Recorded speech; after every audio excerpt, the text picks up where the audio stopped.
em Questão. Oferecimento Faculdade Casper Líbero, formando os melhores profissionais. Boa noite. Obesidade é problema de saúde pública mundial. Pesquisa do IBGE mostra que cresce progressivamente a obesidade entre os brasileiros e cresce também o interesse nos meios de controle, prevenção e reversão da obesidade, e a cirurgia bariátrica vem sendo cada vez mais praticada para promover a perda significativa de peso. E hoje Em Questão debate a cirurgia bariátrica, a cirurgia da obesidade, seus benefícios e riscos.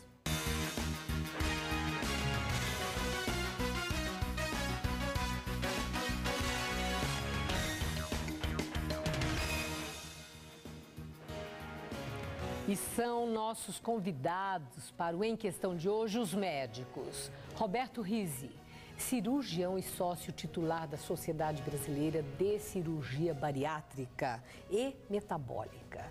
Também está conosco Alexandre Pinto de Azevedo, médico psiquiatra, coordenador do Grupo de Estudos em Comer Compulsivo e Obesidade, no Instituto de Psiquiatria do Hospital das Clínicas. E também Alfredo Halper, chefe do Grupo de Obesidade e Síndrome Metabólica do Serviço de Endocrinologia do Hospital das Clínicas. Muito obrigada a todos por atender o nosso convite, por estarem aqui.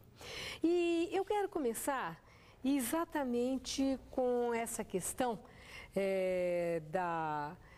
do conceito que se colou no problema da obesidade, de que obesidade é doença e é uma questão importante de saúde pública, não apenas no Brasil, mas em todo o mundo, essa grande preocupação.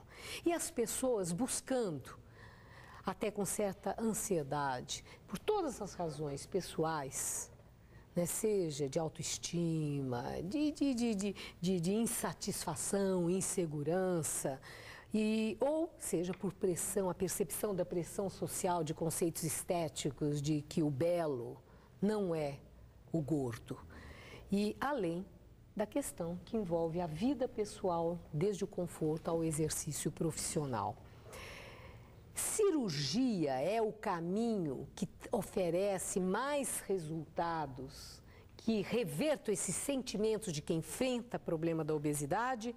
Ou o velho regime que exige disciplina, as dietas, é que seria um caminho mais sensato e menos radical?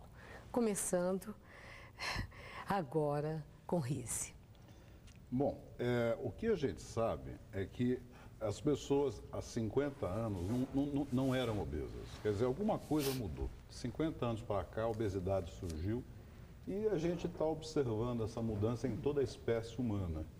Então, em países ricos, países pobres, jovens, idosos, todo mundo está engordando e, com certeza, essa mudança não pode ser uma coisa genética. Quer dizer, alguma coisa ambiental está acontecendo.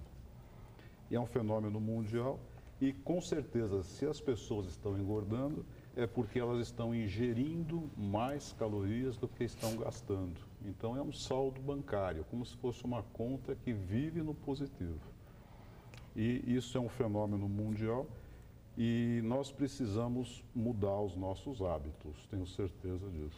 E a questão do caminho, né? Se as pessoas têm a percepção que isso está acontecendo e, ao mesmo tempo, se traz insatisfação, como eu descrevi logo de início, o que pode ser encarado como o melhor caminho para a perda de peso significativa e satisfatória? Na verdade, quando a gente pensa, você falou de disciplina, dieta, mas quando a gente pensa que a obesidade vem aumentando nos últimos anos, é lógico que vai surgir novas técnicas, novos medicamentos, novas dietas propostas ou ideias novas para tentar tratar a obesidade. Não seria diferente que as técnicas que existem há 30, 40 anos, as iniciais, fossem se especializando cada vez mais. Mas a gente não pode deixar de considerar que para fazer a cirurgia bariátrica, a cirurgia anti-obesidade e o pós-operatório da cirurgia bariátrica, é necessário grande disciplina. Não somente para aquele indivíduo que quer fazer a dieta e exercício físico e mudança de hábito alimentar, no pós-operatório e no pré-operatório da cirurgia bariátrica, exige-se muita disciplina. E é, sem dúvida, um dos caminhos para o tratamento da obesidade, dependendo do grau de obesidade. Não é toda obesidade que tem indicação para realizar a cirurgia, lógico. Mas, sem dúvida nenhuma, hoje é uma das grandes formas de se tratar a obesidade, aquela obesidade que é chamada de grau 3. Atualmente também de grau 2, dependendo das outras doenças associadas, tipo hipertensão, diabetes, mellitus, outras patologias. Mas, sem dúvida nenhuma, não se nega que hoje é uma das formas de manter vivas algumas pessoas obesas. Agora, doutor Halper, essa questão da disciplina, né, que fica muito claramente agora evidenciada que ela faz parte de todo e qualquer procedimento, seja o cirúrgico, seja através de uma orientação, de uma terapia para a perda significativa de peso. A disciplina é algo que exige da pessoa imenso sacrifício? Olha, eu sou clínico, né? E eu venho acompanhando isso há muito tempo. Tenho até vergonha de dizer quanto tempo é, mas são mais de 40 anos. Toda vez que eu vejo alguém dizer que é simplesmente que se come mais ou que se gasta menos, eu coloco muito em dúvida disso. Talvez seja um pouco revolucionário, mas a coisa não é tão simples assim. Existem uma série de outros fatores que estão fazendo aumentar essa prevalência da obesidade. Exemplo, estresse. Estresse engorda sem necessariamente precisar comer muito. Pode ser surpresa para vocês, mas é isso. Falta de sono. Falta de sono faz engordar sem necessariamente ter que comer muito. Vou dizer para você até ar-condicionado. Ar-condicionado, é verdade, que faz você ter menos variações térmicas e você engorda. Existe um fenômeno hoje em dia, eu concordo com o Rizzi, os genes não mudaram, mas a expressão dos genes mudou, Rizzi. Hoje em dia nós estamos falando de uma coisa chamada epigenética. Epigenética é o seguinte, eu acho fascinante. É assim, eu vi hoje um trabalho, por exemplo, pelo menos em roedores, mas parece que animais é verdadeiro. Um pai que come muito, um roedor não geneticamente obeso come muito. Ele come muito. E a raça dele não é geneticamente obesa. Ele cruza com uma fêmea magra. A prole vai ser obesa. Herança genética via pai, mas não é genética, é epigenética. O que significa? Quando ele começou a comer muito, ele modificou não é que modificou seus genes, modificou a expressão dos genes. Isso transmite em gerações. Isso está acontecendo, Maria Lídia, eu tenho certeza absoluta. Então, vamos lá, eu vou tentar ser mais sucinto. Então, eu não acho que seja só isso. Agora, se você me perguntar se disciplina é difícil, é difícil. E se você me perguntar, é possível ter disciplina? É possível, mas a pessoa vai ter que saber que vai ter que comer menos que os seus pares. Isso é outra coisa. A pessoa vai ter que se conformar que vai ter que comer menos que os seus pares. Se ela não se conformar e se ela for uma obesa de grau razoável, cirurgia. Eu sou um cirurgião que entrego de bandeja pacientes, eu sou um cirurgião, eu sou um clínico que entrega de bandeja. Em alguns casos, realmente, cirurgia. Vou dizer uma coisa, você sabe de uma informação? Isso aqui ficou um debate, né, Marília? Agora você não precisa mais perguntar e a gente conversa, é isso aí, não? Tá, vamos ver. Não sei, não garanto. Deixa eu perguntar, vocês sabem disso? Eu vi ontem, o FDA está aprovando a cirurgia da banda gástrica para indivíduos com índice de massa corporal maior que 30 e menor que 35. Mas espera aí, agora nós temos que fazer algumas traduções simultâneas aqui. Eu falei muito, eu usei a expressão, nós já usamos cirurgia bariátrica. O que é exatamente a cirurgia bariátrica? Vamos explicar, né? Do que estamos falando? Bem, todos concordam que o tratamento da obesidade é clínico, comportamental, psicológico. O que acontece é que, às vezes, a coisa chega em um nível de obesidade que o resultado clínico não é satisfatório. E para esse nível de obesidade, há 60 anos, ou seja, em 1952, alguns cirurgiões iniciaram experiências técnicas, o que o cirurgião poderia fazer modificando o tubo digestivo para tentar fazer com que as pessoas emagrecessem ou engordassem menos. Então, foram feitas tentativas cirúrgicas para dificultar a entrada do alimento pela boca, esôfago e estômago. Mas diminuindo o tamanho do estômago? Fizeram várias tentativas no início. mudaram o trajeto intestinal, fizeram com que a comida passasse por 20% do trânsito intestinal e toda a área intestinal. Então, coisas foram feitas para tentar ajudar essas pessoas que não tinham tratamento. Eram pessoas que não tinham mais esperança de vida e morriam cedo, com doenças de forma grave, derrames cerebrais, infartos, apneia do sono, vários problemas. E a cirurgia veio assim para ajudar. A cirurgia não derrete gordura. O que a cirurgia faz é tentar tornar a pessoa com menos fome. Então, mexe com hormônios que existem no intestino e mexem com artimanhas para dar saciedade, para dar menos fome e, eventualmente, até para A cirurgia faz isso? Pode fazer. E, eventualmente, para piorar a absorção de alimentos, principalmente a gordura. Os doces é muito difícil atrapalhar essa absorção, mas a gordura é possível. Então, são artimanhas que a gente faz para ludibriar.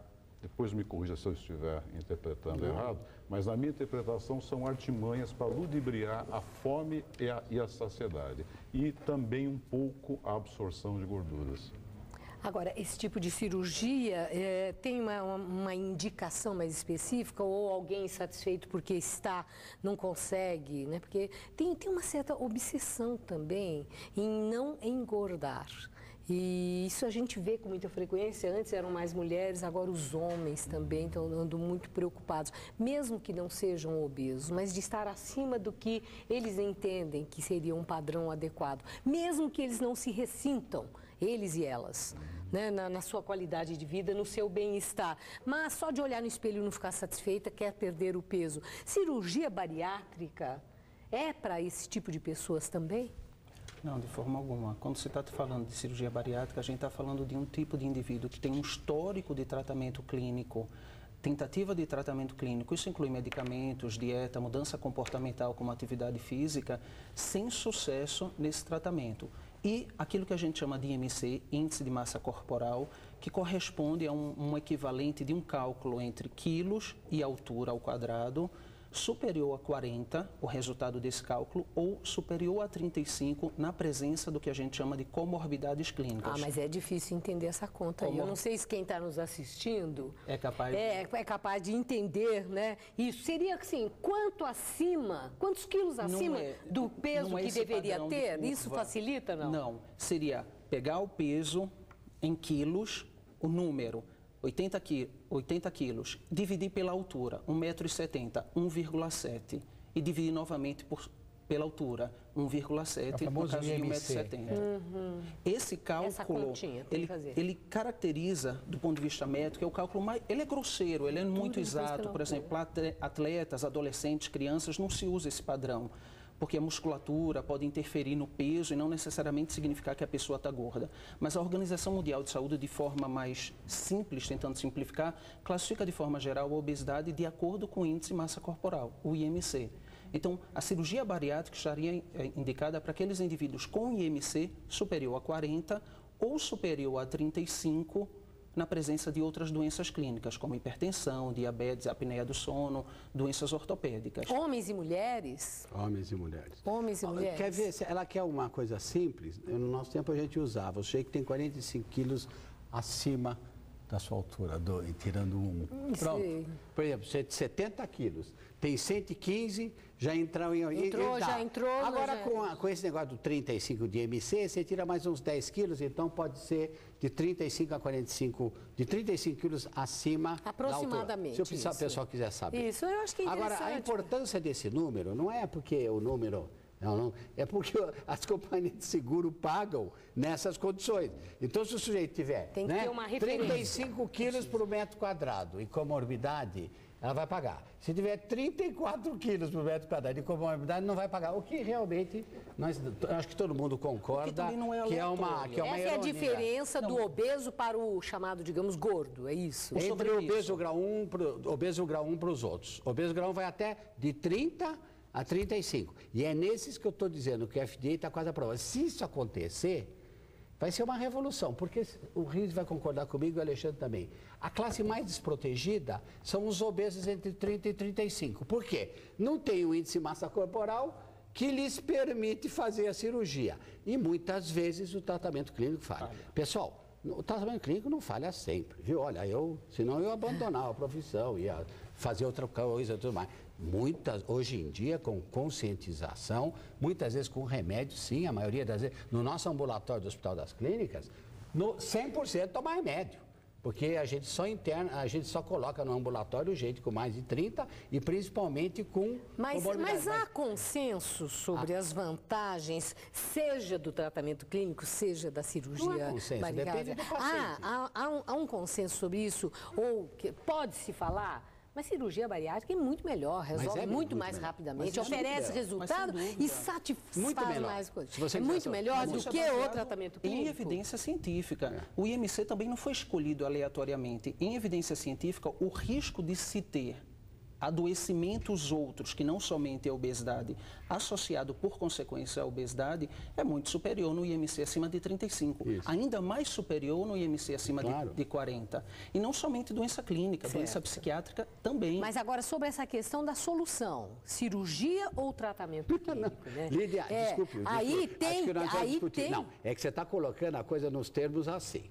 Não há nenhuma dúvida que cirurgia produz muito mais resultados. Isso é indubitável. Para falar a verdade, não é só com de 35, não é só com de 40, com 30 também, e até menos que isso. Só que cirurgia é uma cirurgia, é um procedimento radical, você vai ter, eventualmente, consequências disso. E imagina, se todo mundo que é obeso resolver operar, não tem lugar, não tem hospital, não tem cirurgião, não tem ninguém. Bom, aí, Alfredo Roberts seria um ser em extinção, eu tava frito, profissional em extinção. Eu teria que virar cirurgião. Mas, doutor Rizzi, a questão de cirurgia pode parecer muito melhor, mas também a gente ouve histórias. Também tem risco e nem todas dão tão certo assim. Deixa eu falar uma coisa. Esses números todos que nós estamos aqui conversando, eles foram baseados em 1991 pelo NIH, que é o National Institute of Health dos Estados Unidos. Os Estados Unidos é o país que tem a maior experiência em cirurgia bariátrica no mundo, isso ninguém discute. Então, esses números foram feitos em 91, há 20 anos, quando a medicina tinha seus limites, a mortalidade era grande, não só em cirurgia bariátrica, mas em várias outras doenças, os recursos de UTI, os recursos de centro cirúrgico, enfim. Naquele ano, há 20 anos, a conta que foi feita, levando-se em conta o risco de fazer a cirurgia com aquela tecnologia e o risco de não operar e deixar uma pessoa ser obesa e correr o risco de infarto e outras doenças, era favorável com o índice 40.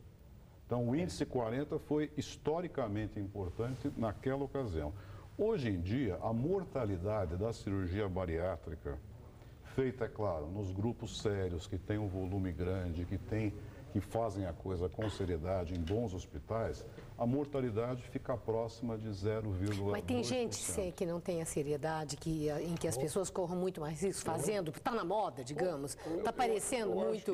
Infelizmente, isso está acontecendo aqui no Brasil? Infelizmente, existem profissionais e profissionais, então, infelizmente, devem haver problemas, enfim, não vamos entrar em detalhes. Não, mas eu acho que isso é importantíssimo, porque as pessoas que estão assistindo, elas querem saber. É cirurgia de alto risco. Não, a cirurgia, quando feita da forma correta, a mortalidade hoje em dia é 0,2%.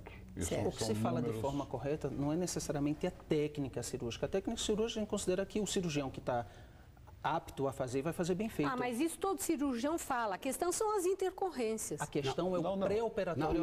E aí depois? Esse 0,2% é a mortalidade ligada à cirurgia. Isso implica em 60 dias, são as coisas que decorrem do Pois é, as intercorrências. Isso é muito, hoje em dia, é muito controlado. E como é que é? É cortão, assim, fica uma imensa cicatriz ou é láparo? Pode ser com corte, pode ser com laparoscopia. O correto que eu digo é assim, o melhor, o ideal é por laparoscopia. Por laparoscopia, o custo é um pouco mais, talvez o dobro do custo de uma cirurgia convencional. Quer dizer, mais refinado, é um processo mais elaborado. Mas esse é o custo dos grampeadores, é o custo do material usado na cirurgia. Mas o custo social da pessoa ter alta e poder voltar a trabalhar. O nosso paciente dorme no hospital 2 noites. Só? E no 3º dia, se quiser trabalhar, vai. Não precisa ficar. Olha, tem uma estatística do Hospital das Clínicas. Eu quero falar umas coisas. Isso com laparoscopia. Na estatística do Hospital das Clínicas. A mortalidade, vamos dizer que seja isso, 0,3%. E na fila de gente esperando, porque tem gente esperando, né? Tem aquele mutirão de gente esperando. A mortalidade é 3,5% ao ano. Morre-se mais por esperar a cirurgia do que por fazer a cirurgia. Mas vamos falar o que é certo. Não é só o fato das técnicas serem as mesmas, não. Porque tem gente na televisão, né? Colegas cirurgiões que divulgam técnicas, entre aspas, milagrosas, que eles divulgam que são milagrosas, e que eu já peguei muitos desses pacientes morrendo porque eles inventam novas técnicas. Isso é outra coisa. E outra coisa, o Brasil, não sei se vocês sabem, é o 2º país no mundo em número de cirurgia. Os Estados Unidos é o primeiro, segundo o Brasil. Então, os cirurgiões do Brasil frequentemente têm muita experiência. Saiu agora, recentemente, um estudo dos Estados Unidos mostrando mortalidade de cirurgia bariátrica é igual de colecistectomia, de retirada de pedra de vesícula. Igual. É uma coisa incrível. Enquanto que a mortalidade do obeso, que continua obeso, é muitíssimo maior. E os custos, alguém disse, bom, então o custo vai ser alto, não é? Ele chega à conclusão que em 2, 3 anos a cirurgia paga para o Estado a recuperação desse indivíduo. E o que é problema pós-cirúrgico mais frequente? É pulmonar, é ruptura daquelas suturas e vazamento do conteúdo do gastrointestinal, é perfuração de algum órgão e depois aparece lá que teve um erro de abordagem, vamos dizer, né? E acontece, não sei, me disseram que muitas vezes assim, a compressão pela obesidade dos órgãos podem induzir a esse tipo de erro. Isso é frequente? Essas coisas acontecem? Olha, de novo, eu preciso tocar naquela tecla. Nas equipes sérias, nas equipes bacanas, que trabalham direitinho, com equipe multidisciplinar, que levam a coisa com seriedade, a mortalidade é 0,2 e o grande responsável por essa mortalidade são as fístulas. Fístula significa o quê? Nós grampeamos o estômago e o intestino usando grampeadores muito corretos. A gente observa o grampeamento, é ótimo, é perfeito. Perfeito não existe, né, em nada, mas enfim, quando a gente olha, nós ficamos muito satisfeitos. Mas, eventualmente, um grampinho pode abrir. Se o grampinho abrir, isso chama fístula e existe um vazamento do líquido digestivo para a cavidade peritoneal e uma peritonite. A peritonite é o nosso grande, inimigo, é lá que está o medo. E essa peritonite pode gerar complicações que levam à mortalidade e a mortalidade da peritonite e da fístula é o que leva ao 0,2% da mortalidade na cirurgia bariátrica. Essa é mais. Então, esse é o, digamos, o risco mais frequente, maior. Né? É raríssimo. Dado clínico que embolia de pulmão, que não é frequente, mas... Né? A fístula também é o mais frequente mesmo. É o mais frequente. Mas eu queria voltar um pouquinho, se vocês me permitirem, a falar sobre o índice de massa corporal histórico. Ou seja, naquela ocasião, 91, essa foi a regra. E a regra é mantida até hoje. São 20 anos. Onde o risco cirúrgico diminuiu. É verdade. E nós estamos oferecendo essa cirurgia apenas para os índices de massa corporal que eram importantes em 91. Quando, ao meu ver, eu acho que eu queria até saber a opinião de todos na mesa, essa técnica com a atual mortalidade beneficiaria pessoas com índice de massa corporal inferior a 40. Claro. Agora, quanto tempo leva uma pessoa que se submete a uma perda importante de peso para reconstruir um estilo de vida saudável? Do ponto de vista psíquico, se a gente pensar reconstruir um estilo de vida saudável, essa reconstrução precisa começar antes da cirurgia. Exige-se, por exemplo, ou sugere-se, por exemplo, que o paciente perca pelo menos 10% do seu peso no pré-operatório. Lógico que nem todo paciente vai conseguir, porque a obesidade por si só... Quer dizer, primeiro ele passa num clínico, faz a na dieta. equipe como um todo. O Conselho Federal de Medicina determina que a equipe que faz a cirurgia bariátrica, a cirurgia anti-obesidade, seja composta por clínico, cirurgião, psicólogo ou psiquiatra, nutricionista. Então, é preciso passar por avaliações, orientações e condutas de todos esses profissionais para um preparo adequado no pré-operatório.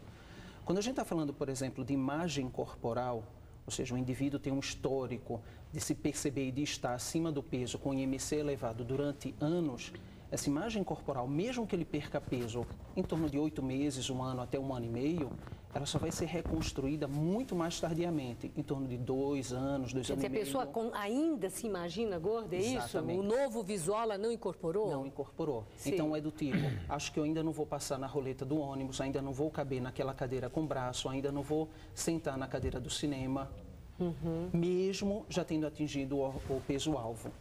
Eu vou fazer um pequeno intervalo, nós voltaremos num instante, prosseguindo com essa questão da perda de peso, o tratamento da obesidade através da cirurgia e também a questão dos diabéticos. Né? Eu vi uma referência muito importante que eu achei que para o controle do diabetes se busca um tratamento através da cirurgia bariátrica. Quero saber o quanto isso pode ser uma boa notícia e é uma boa notícia para as pessoas que lutam com diabetes. Vamos a esse intervalo, voltaremos já já.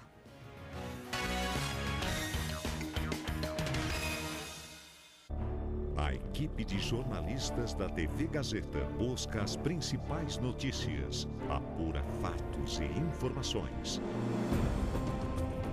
E às 7 da noite, coloca no ar um telejornal com a marca da credibilidade. Boa noite, o Jornal da Gazeta está no ar. Jornal da Gazeta, de segunda a sábado, 7 da noite. Faça a melhor escolha. Faça mestrado em comunicação na Faculdade Casper Líbero. Inscrições abertas para o processo seletivo no site casperlibero.edu.br. 2011 vem aí. Conte com a gente. Faltam 13 dias para um novo ano. Nesse novo ano, que tal levar mais alegria para o trabalho, para a família e para os seus amigos? A alegria é contagiante, não custa nada e só faz bem. Viva com alegria e todos ao seu redor vão viver melhor. TV Gazeta. Em 2011, conte com a gente. Meu coração, não sei porquê, bate feliz quando te vê e os meus olhos ficam sorrindo e pelas ruas vão te seguindo. mas mesmo assim. Milhares de pessoas no Brasil aguardam transplante. E essa espera pode ser reduzida com um simples gesto. Avise aos seus familiares que você deseja ser um doador de órgãos. A vontade é sua, a decisão é deles. Basta uma palavra de solidariedade para salvar toda uma vida. É só assim, então serei feliz, bem feliz.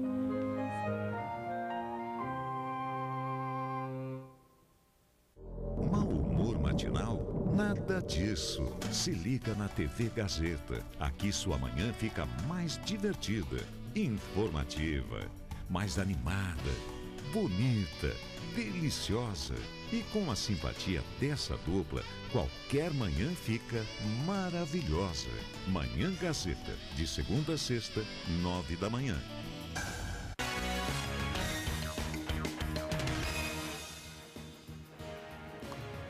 E voltamos com a Em Questão de hoje, que debate a cirurgia bariátrica no Brasil, o controle da obesidade e as vantagens do tratamento clínico e da cirurgia. Riscos também estão sendo aqui questionados. E nós vamos agora começar falando sobre o uso da cirurgia bariátrica para o combate à diabetes, o controle do diabetes. E quero saber do avanço que existe nesse sentido, se essa é realmente uma oportunidade, é um recurso disponível atualmente, comprovadamente eficiente. Bom, eu só vou levantar a bola para o doutor Alfredo dar aquele corte maravilhoso, que ele é famoso nesse corte. Mas o que aconteceu basicamente foi o seguinte: a cirurgia bariátrica, ela nasceu dentro desses conceitos que eu falei antes, em tentar diminuir a fome, aumentar a saciedade e tirar um pouco de absorção, principalmente de gorduras. Muito bem. É claro que a pessoa perdendo peso melhora muita coisa. Hipertensão arterial, diabetes tipo 2 melhora bastante, a apneia do sono, doenças de quadril, de joelho, tudo isso melhora. Só que, de talvez 15 a 20 anos, começou-se a perceber que os pacientes diabéticos tipo 2, antes da perda de peso importante, já começaram a melhorar a diabetes tipo 2. Então o pessoal não estava entendendo. O cirurgião começou a olhar e falar: eu acho que fomos caçar jacaré e acabamos caçando coelho, porque nós encontramos alguma coisa que não sabemos interpretar. E aí então os cientistas foram estudar o que acontece após algumas cirurgias bariátricas e percebeu-se que alguns hormônios que nem eram conhecidos na década de 90, começaram a entrar em campo após a cirurgia bariátrica. Então, nós fazíamos alguma coisa que aumentava a produção desses novos hormônios. Professor Alfredo, agora eu peço a sua ajuda. Você explicou muito bem, você é clínico, confesso. A coisa é a seguinte: as cirurgias bariátricas, a mais comum, que faz o que se chama de bypass, né, gástrico, com uma derivação intestinal, Y de rua, bom, não importa o nome, não é só no estômago. Ela é no estômago e deriva o intestino. Pois essa derivação do intestino, para o telespectador entender, faz com que o alimento chegue mais rápido nas porções mais distais do intestino. E aí é só para ser bem sucinto, elabora uma substância chamada GLP-1, que é um hormônio lá no fim do intestino, que quando ele é despertado, e nessas horas ele é despertado, ele diminui o apetite, é uma das razões que diminui mais ainda o apetite, melhora a secreção de insulina no pâncreas. E o sujeito, eu vou usar um termo que os meus colegas detestam, cura o diabetes. Quer dizer, na verdade não é cura o diabetes. A cirurgia bariátrica, em boa parte dos indivíduos diabéticos, cura. Tem até uma famosa piada, não sei se vocês conhecem, eu quero contar essa porque é muito boa. Porque o sujeito que descreveu, ele escreveu um artigo chamado William Porres, ele escreveu: será que a cirurgia é o tratamento de escolha do diabetes? E aí tem dois menininhos conversando, e um pergunta para o outro: o que você faz? O que teu pai faz? Ele diz: o meu pai é endocrinologista. O que ele faz? Ele fala: ele trata de diabetes. E aí esse perguntou: e o seu pai o que faz? O meu é cirurgião. E o que ele faz? Ele cura diabetes. E isso aqui é uma tendência avassaladora.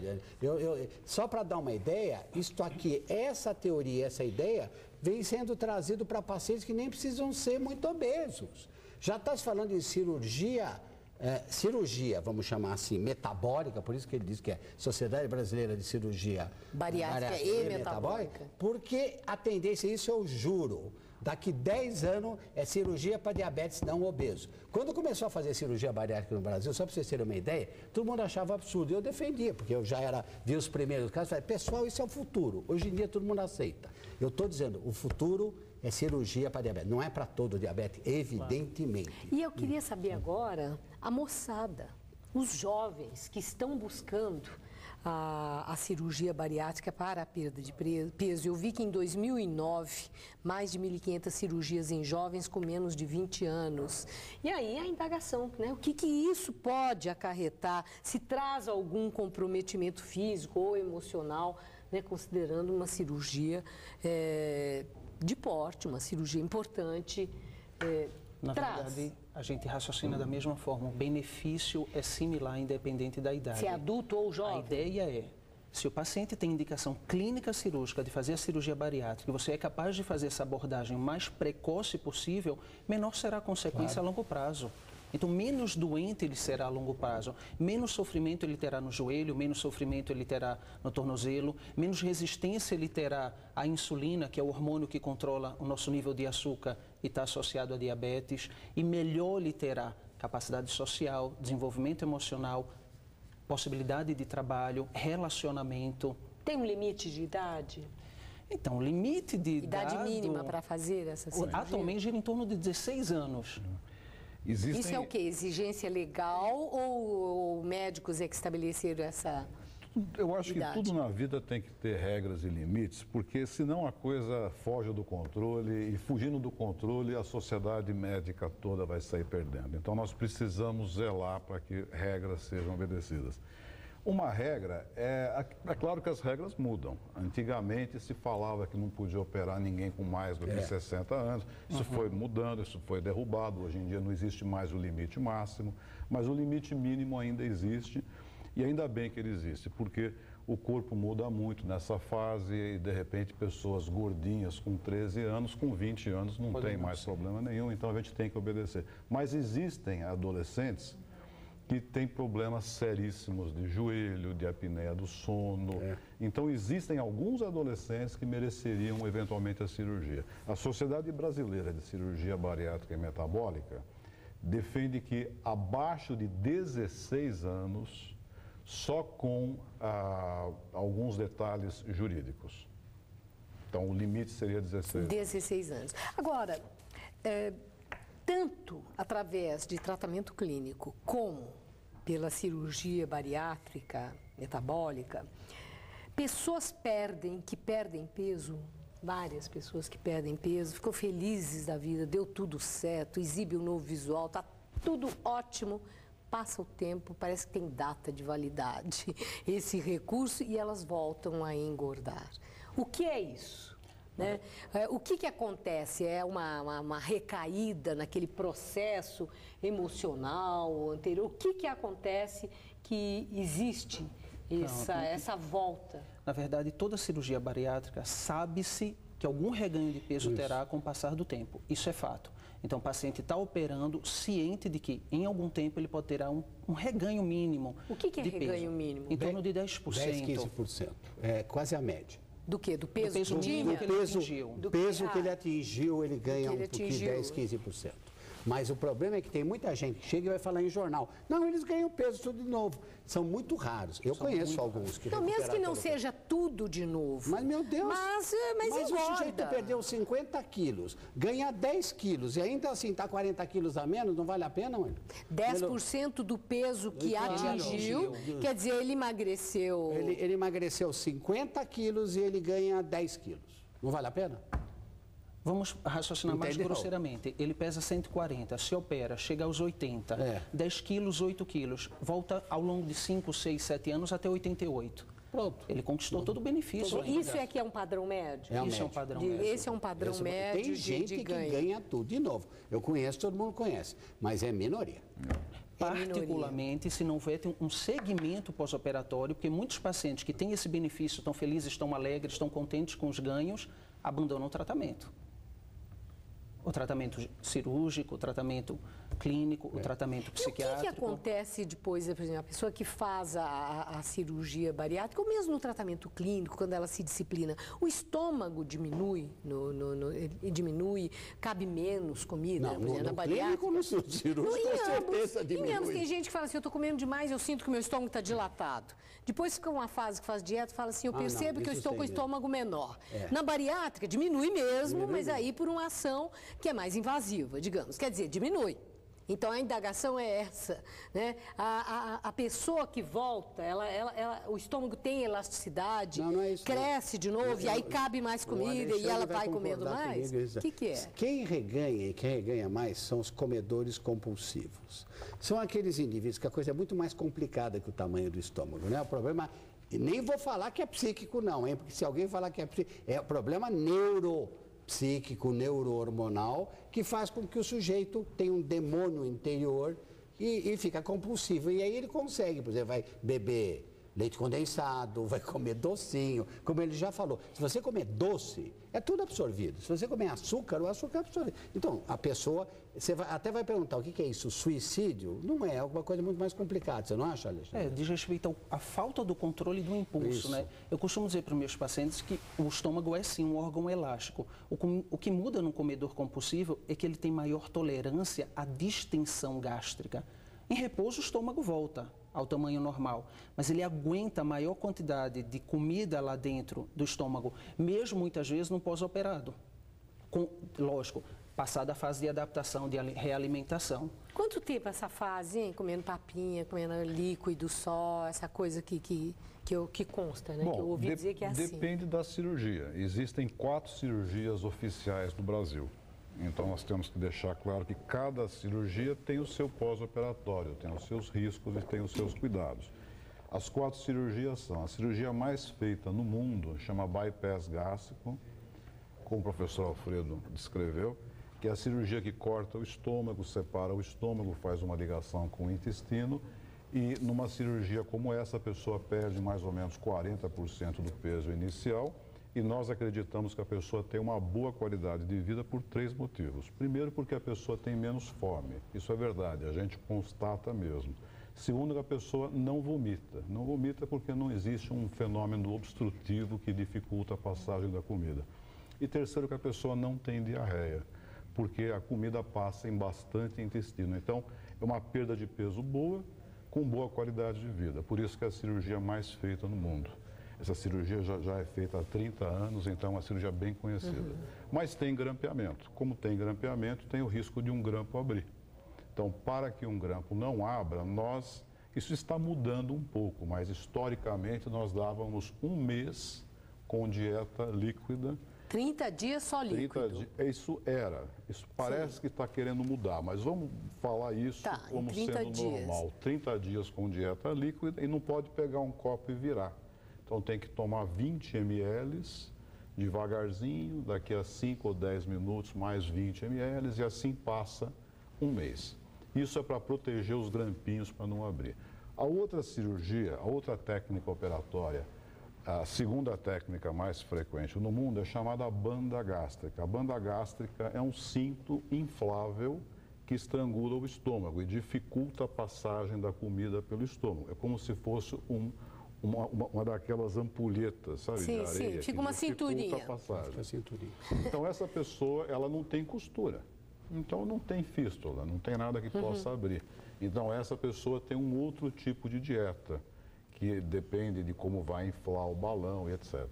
Depois tem outra cirurgia que chama as desabsortivas, onde a comida, ao invés de passar por 80% da estrada alimentar, como é o bypass, ela passa por talvez 25%. Quer dizer, mas em média, assim, a pessoa tem uma fase de muita disciplina, de muito cuidado, de 1 mês inicial, depois vai indo para uma papa. Então, quer dizer, de uma forma progressiva. Em média de readaptação são 3 meses. 3 meses. A fase de risco que a gente precisa proteger costuras é mais ou menos 30 dias. E depois, álcool, hein? Pode tomar uma caipirinha, pode tomar um vinhozinho. Tem um problema que ela é hipercalórica, então ela leva a um reganho de peso. Então o álcool é um pouco de inimigo. Agora, fora isso, depende da cirurgia, mas, por exemplo, no bypass gástrico, que é a cirurgia mais comum, a bebida alcoólica, o que vai acontecer é que ela vai ser absorvida de forma mais intensa e uma dose menor já vai ser o suficiente para dar um efeito mais perigoso. Certo. Bom, nós temos aqui, acho que 1 minuto e meio de programa. Eu gostaria, assim, que dessem uma mensagem para as pessoas, né? No sentido do enfrentamento disso que para todos é um desafio, ou seja, quem já tenha um sobrepeso significativo, ou aqueles que têm que ter uma disciplina para não ultrapassar aquela linha que leve a problema de saúde futura. Dr. Halper. É 1 minuto, quanto tempo? Eu tenho 30 segundos, né? 30. Bom, então a minha mensagem é assim, que eu defendo bastante isso. Obesidade é doença, mas obesidade tem que ser tratada. Um tratamento clínico bem orientado é mandatório Mas se você tem mais que 35 quilos por metro quadrado, quer dizer, se você é um obeso realmente grave e o tratamento clínico não funcionou, eu como clínico dou de bandeja para os cirurgiões, porque sem dúvida nenhuma é a melhor técnica para emagrecer. Doutor Rize. Olha, eu digo o seguinte, a cada ano que passa, os riscos de uma cirurgia são menores se comparados com os riscos das doenças. Então, eu não digo opere todo mundo, mas a cirurgia é uma arma que não deve ficar na gaveta, escondida e guardada, ela deve ser usada. É claro que com bom senso. E uma última coisa também que eu acho importante é que nós não somos matemáticos, então o nosso negócio não é índice de massa corporal, número, não é isso. E tem pacientes e pacientes. E o que a gente fica muito preocupado são com as comorbidades, que é pressão alta, diabetes, apneia do sono e etc. Para encerrar, Alexandre. A minha ideia, na verdade, do ponto de vista psiquiátrico, não é necessariamente somente para o obeso, mas para aqueles que estão ao redor do obeso, no que diz respeito ao preconceito. Tem que se assumir que a obesidade é uma doença, que não é fraqueza, que não é falta de força de vontade, que por mais que muitas vezes o paciente faça o tratamento clínico, medicamentoso e dieta, ele não consegue. Então tem que se enxergar também a cirurgia bariátrica como sendo uma opção viável e segura, quando ele está junto de uma equipe bem formada. Muito obrigada, senhores. Nós terminamos aqui em questão de hoje, que debateu a crescente busca pela cirurgia bariátrica no Brasil para a redução de peso de forma significativa. Eu agradeço realmente muito pela informação, que eu não tenho dúvida, esclarecimentos. E agradeço especialmente a você que ficou conosco até agora. Em Questão estará de volta no próximo domingo, às 11h45 da noite, após mesa redonda. Uma boa noite e até às 7 da noite no Jornal da Gazeta. Até lá.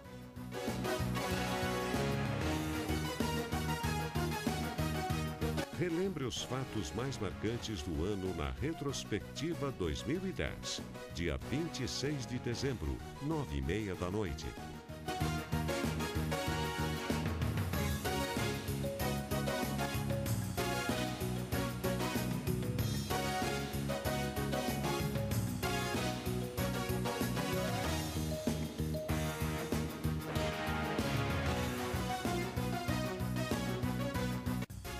Em Questão.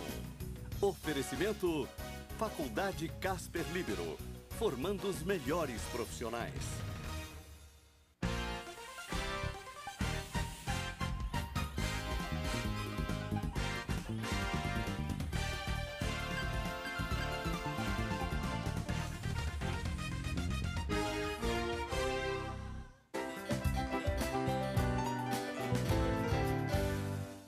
O surf é praticado há tanto tempo que não se sabe exatamente aonde ele surgiu. O primeiro registro foi feito no Havaí, ilha do Oceano Pacífico, que até hoje é fonte de inspiração para surfistas. Com uma variedade enorme de praias, o litoral brasileiro não deixa a desejar, atraindo praticantes e suas pranchas atrás de manobras radicais e contato com a natureza. Vambora conferir!